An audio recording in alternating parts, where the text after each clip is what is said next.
Welcome, everybody. Good evening. Thank you for joining us. I'm Marjorie Frankel Nathanson, the Executive Director of Hunterdon Art Museum. Welcome to our annual meeting. Tonight, you'll hear about the most recently completed fiscal year, which ended on June 30th, 2021. And you will also get a peek of what's coming in the next year. Joining me will be Tim Fraser, our board president, Martha Kelshaw, our Director of Education, and Erin Delgado, our Director of Development, who has pre-recorded her remarks. If you have questions during the meeting, please put them in the chat function and we'll be happy to answer them. I'll be back later, but now I'd like to turn the meeting over to Tim Fraser, our president. Thank you, Marjorie, and I'd like to thank everybody for joining this evening. I appreciate you taking the time. We know how busy everybody is and we appreciate the support. It's been a challenging and somewhat disorienting 2 years for everyone and the museum included. But the museum has weathered the storm better, quite frankly, than we could have hoped 2 years ago. And I'd like to just take a moment to thank Marjorie and the entire staff, because without their hard work and dedication and creativity and determination, it would not have been possible for us to be as successful over the last 2 years as we have. So I appreciate that. We're also very lucky to have a dedicated board of trustees. Many of the members have supported the museum for years and years. For some, it's been a family affair, whether it's multi-generational or other members of their family have been involved. But it's really a testament to the strength of the museum and why the museum is what it is. Last year, we had one person had Jim McDevitt retired. We have term limits for our board members. And so he rolled off at the end of last year. Jim had served on the board for 13 out of the 14 previous years, many of which serving as our treasurer. And it's really an example of the dedication and support that we receive from our board members. Also very excited that we've been able to add new board members. In this year, we've added 5 new board members. Jorge Blanco, Ingrid Renard, and Hildy York have all been added to the board this year. Now, those 3 all have long histories with the museum and have been on the board before. And again, this is a testament to the strength of the support for the museum, but also thrilled to be adding new faces to the museum. Catherine Dugan and Michael Penyek also are recently have joined the board, and really looking forward to their contributions. Next slide, Brian. The officers for the museum, again, a lot of consistency and dedication here. Would just like to, I think everyone here, Jocelyn Manship, Kathy Ahart, Bill Miller, Jim McDevitt, Larry Del Rossi, all deserve a big round of thanks from, board and the museum as a whole. I would like to call out Larry, who basically, when asked, was willing to step in and into the treasurer role, and had some big shoes to fill, and he's been doing that admirably. One of the other things I'd like to just mention briefly is that we have a sustainability project which is started basically at the end of the summer and is been supported by a combination of the board, the staff, and some handful of former board members as well. And it's a project that seeks to develop a plan comprehensive strategic plan to ensure long-term financial stability for the museum. We are really in the midst of that project and a lot of work to be done. But it's exciting to see everybody come together and around this project. But it's also really been incredibly motivating to see all the ideas that are coming forward and to think about the possibilities, and looking forward to seeing that develop and mature over the next 6 months or so and reach a conclusion. With that, I'm going to pass it on to Martha Kelshaw, who's our Director of Education. Thank you. Hello. Hi there.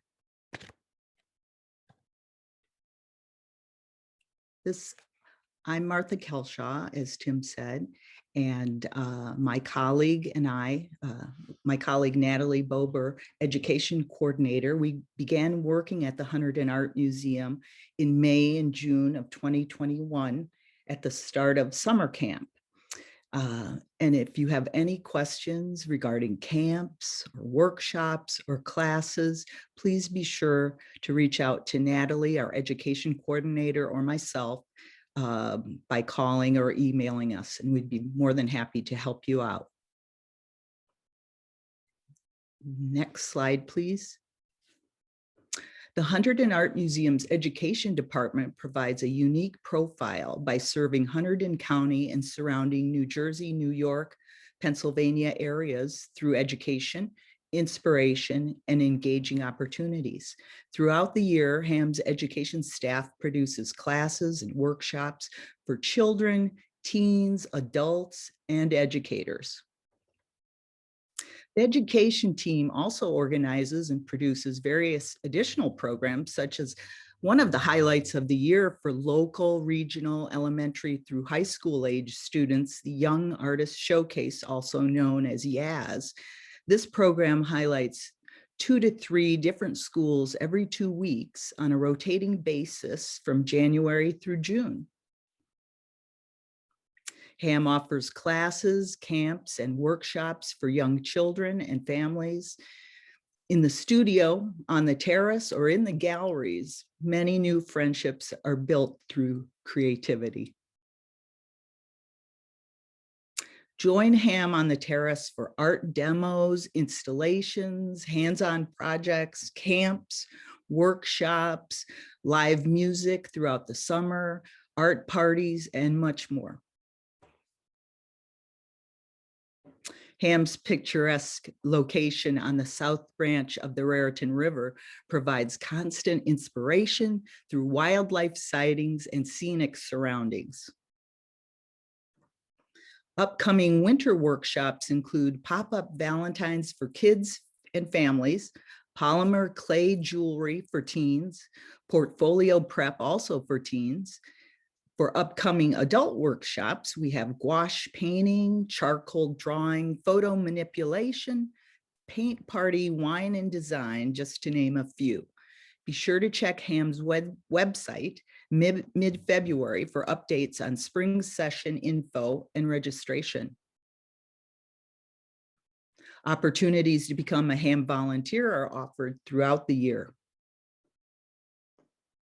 Start planning for summer now with HAM's Summer Art Camp and Adult Weekend Workshops. Kids can enjoy summer camp morning or afternoon sessions outside on the Takaezu Terrace under the tents, half or full day for ages 5 to 9 and 10 to 15-year-olds. Stay for lunch and join us for lunch with the bunch. Campers will have bag lunches, get to know their fellow campers, play games, take walks through lovely downtown Clinton. Last summer, HAM had 326 campers for the 2021 Summer Art Camps on the terrace. Join HAM for another season of dynamic class and workshop experiences that bring people and art together in meaningful ways. Next, we will hear from HAM's Director of Development, Erin Delgado.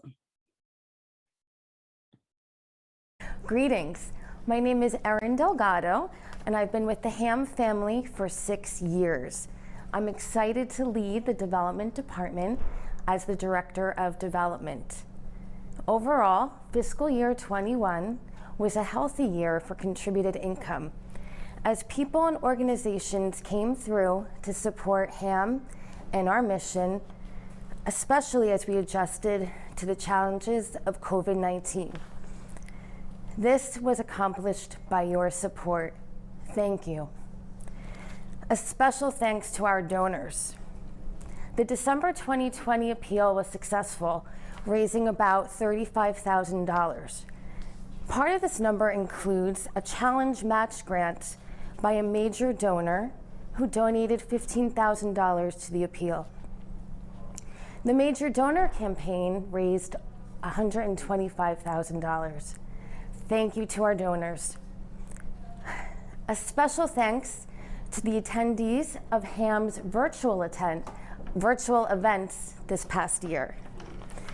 Virtual Art Party could not have run without our sponsors and without our supporters who made the event unique, such as Bill Ivey, Mark Drabick of Metropolitan Seafood and Gourmet, and Mia Emerson of 51 Lansdowne. While Ham It Up couldn't be held, we thank Flavor Organics for sponsoring a project of glass art made by community members, and that was showcased on Ham's Terrace for a brief time. Alongside individual donations is our grants portfolio, which consists of corporate, foundation, and government sources. We added new funders.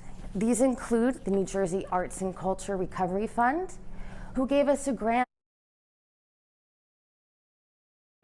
to help our online image and support a new website. The Sestone Foundation, who gave us a grant to help develop teen courses. And IFPDA Plus, and IFPDA, who sponsored the Print Plus show.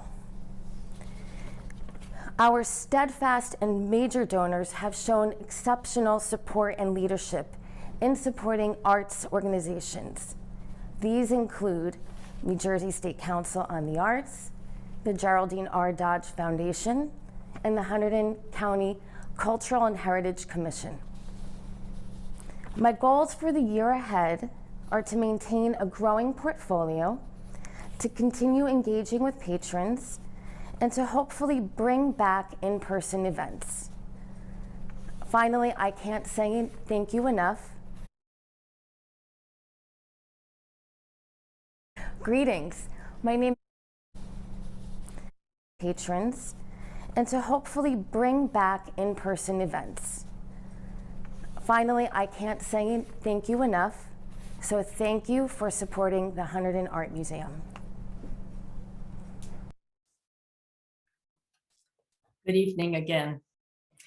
You know, if there is one story to tell about fiscal year 2021, it is the ways in which COVID-19 affected the museum.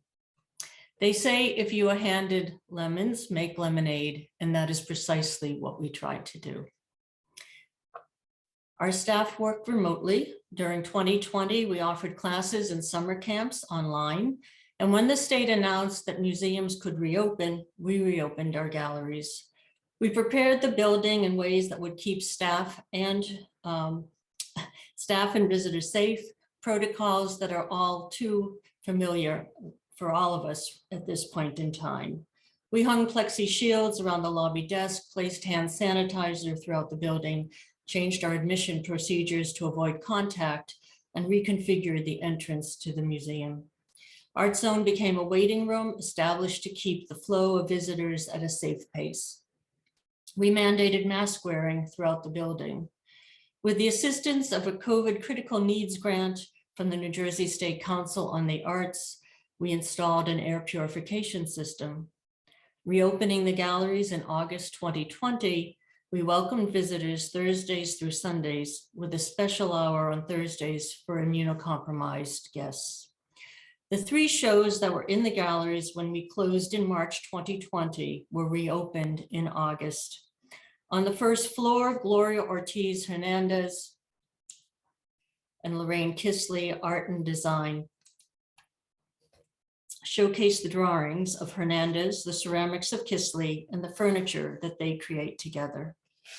Explorations in Felt brought together the work of 25 artists from around the world who have transformed felt to a medium for fine art. The member highlight exhibition focused on the photographs of Yael Eisner. The numbers of visitors was drastically lower than pre-pandemic numbers. We questioned how we would handle the opening reception for our fall exhibitions. Would people attend? Could we keep them safe? 2 shows were opening, Peters Valley from the Ground Up and the 2020 Members Exhibition. In the end, we opted for virtual content rather than an in-person opening reception. Peters Valley School of Craft from the Ground Up was a collaborative venture. Peters Valley had approached us about doing an exhibition that would celebrate their 50th anniversary. As 2 organizations that have an interest in craft, this was an ideal partnership. For the opening, we created a webinar in which Kristen Muller, the executive director of Peters Valley, Elizabeth Essner, the guest curator of the show, and several artists joined me. Artists reminisced about their times at Peters Valley, and viewers were able to ask questions. 3 artists, Cynthia Alberto, Lauren Eckert, and Janine Wang, had residencies during the Peters Valley show. Each set up a workspace in the first floor gallery for a month and was available to demonstrate and answer questions on weekends. Each also did a virtual lecture. A catalog accompanied the show. To mark the opening of the members exhibition, which was juried by Mitra Abaspour, Haskell Curator of Modern and Contemporary Art at Princeton University Museum, artists created videos in which they talked about their work. Both the webinar and the videos were posted on our website and are still available for viewing. In January, 3 shows opened. Glass in the Expanded Field, curated by guest curator Caitlin Vitalo. Laura Moriarty, Resurfacing, and Architectonic, Bruce Daynard Sculptural Ceramics, curated by Ingrid Renard and Hilda York. We celebrated the opening of the exhibitions with a webinar in which Daynard, Moriarty, and Vitalo talked with the museum's curator of special projects, Jason Vardakar. Laura Moriarty's solo show, Resurfacing, presented the artist's beautiful and caustic monoprints and sculptures. Architectonic highlighted Daynard's new work that is highly influenced by architecture. Glass in the Expanded Field concentrated on the diversity of contemporary glassmakers and the various ways they approach the medium. Later in the season, we presented 2 webinars. One focused on glass pipes. It brought together Vitalo, Vardakar, Susie Silbert, curator of modern and contemporary glass at the Corning Museum of Glass, Joseph Larnard, assistant professor at Drexel University, and glass artists Tim Thomas, Dan Coyle, and Lucan Schief. A webinar in which Moriarty and Vardakar talked with Kate Mancanari, director of exhibitions and collections and curator of the Thomas Cole National Historic Site, also took place. In February, as her mind collapsed, I Was Awakened, The Rugs of Anne Clark, curated by Jason Vardakar, was installed in the 3rd floor gallery. Clark's unusual and beautiful imagery was a response to her mother's aging and succumbing to Alzheimer's. Each year, the juror of the members exhibition selects one artist to receive a solo show in the museum's River Gallery the following year.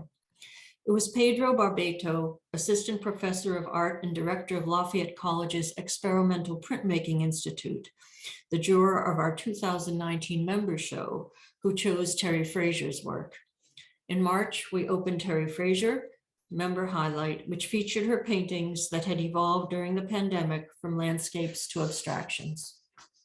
2 shows originally scheduled for 2020, but delayed because of COVID, opened in May 2021 and ran throughout the summer.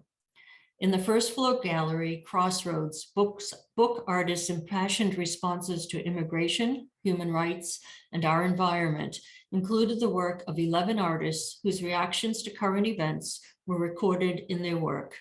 The exhibition was curated by Maria Pisano. Guest curator Sheila Golabaratko selected work by 22 artists from around the country for Print Plus. The title of this show reflected not only the many different ways in which the artists approached printmaking, but also the diversity of the printmakers. They were gay, straight, male, female, trans, queer, old, young, white, Black, Indigenous, people of color, immigrants, and disabled.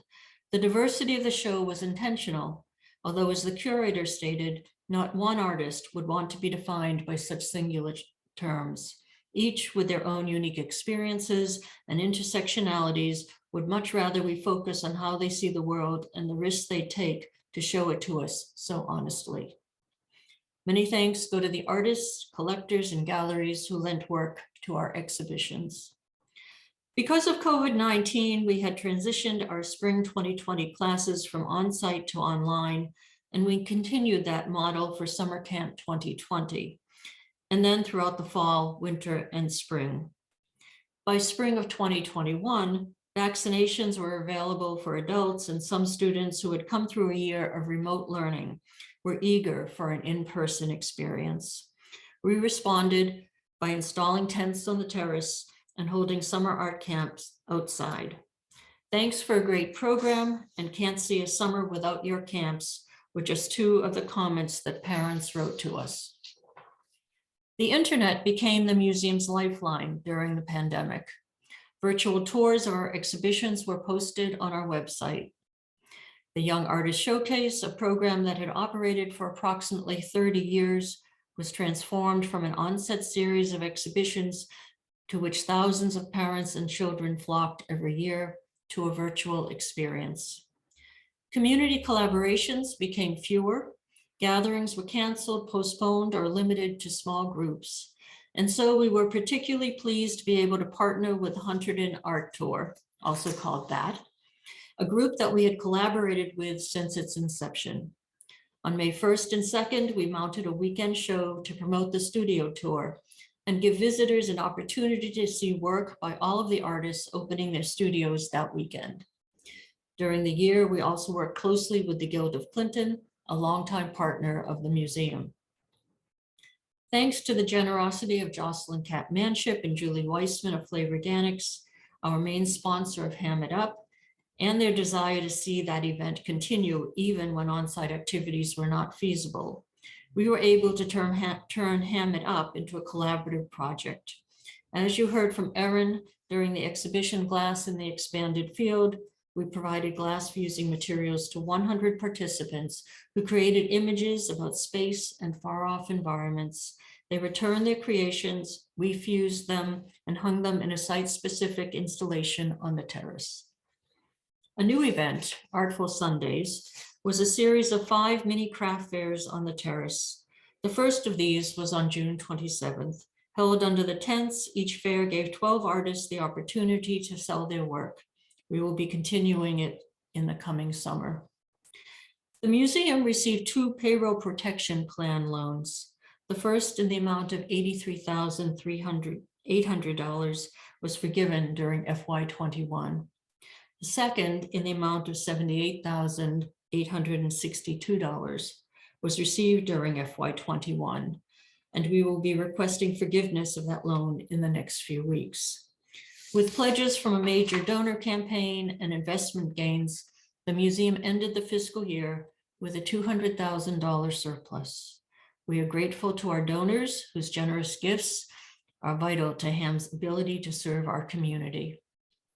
2 works were accepted into the museum's collection: an etching, Portrait of Guy Nardi, by lace artist Pierre Fouché, donated by the artist, and Woman's Work, a work on paper that has been stamped with the imprint of an iron by Nancy Hirsch, donated by Mary Jane Statz. The museum's collection, which was begun in the 1950s, concentrates on works on paper and is made up of prints, drawings, paintings, photographs, and artist books. We thank those who have given to the collection over the years. Hunterdon Art Museum accomplishes all that it does because of people who devote themselves to making sure that the organization can carry out its mission. Thank you to all who serve on the board, and in particular to Board President Tim Fraser. We are grateful to our volunteers who are helpful in a multitude of ways.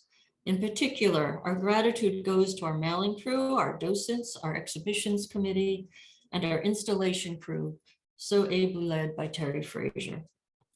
It is our members and our students whose interest in and support of the museum creates a strong community that is the backbone of HAM.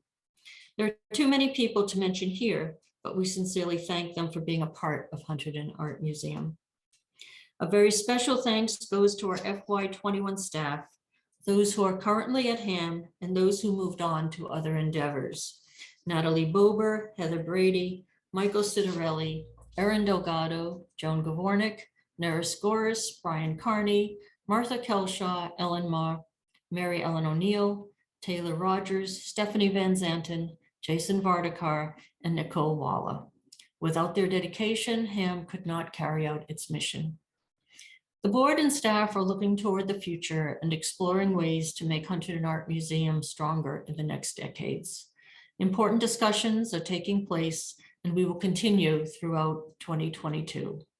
We look forward to being able to report on those initiatives next year during the museum's 70th anniversary. I will end with a preview of some upcoming programs. We've got a great year planned, and I hope you will join us for many of our activities. Today, we opened 3 exhibitions: Nanette Carter's beautiful abstractions on Mylar, Thea Clark's jewelry, which addresses climate change, and Malcolm Mobutu Smith's ceramics, which are about identity. In the spring, our next member highlight will feature the work of Hetty Bays. And we will close out fiscal year 2022 with 2 great shows: Reena Banerjee, whose work speaks to living in the diaspora, immigration, identity, and so much more, and Maxwell Mastardo's unique ceramics. We will be installing tents on the terrace again this summer and are planning outdoor summer camps and programs that will take advantage of the terrace. A brand new website will go live within the next few weeks, and I'm pleased that a catalog that accompanied the thought-provoking Marie Watt show that we just took down is now available. As a special thank you to our members, those members who stop by may pick one up as a gift. It's our way of saying thank you for supporting HAM. I also want to note that the Marie Sewing Circle, which was postponed because of COVID, is now rescheduled in New York for March 13th.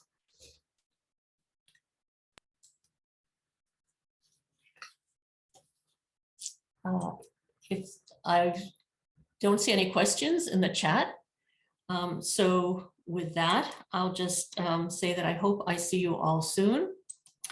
In the meantime, I wish you a happy 2022, a happy and healthy 2022. And I thank you for joining us tonight. Good night.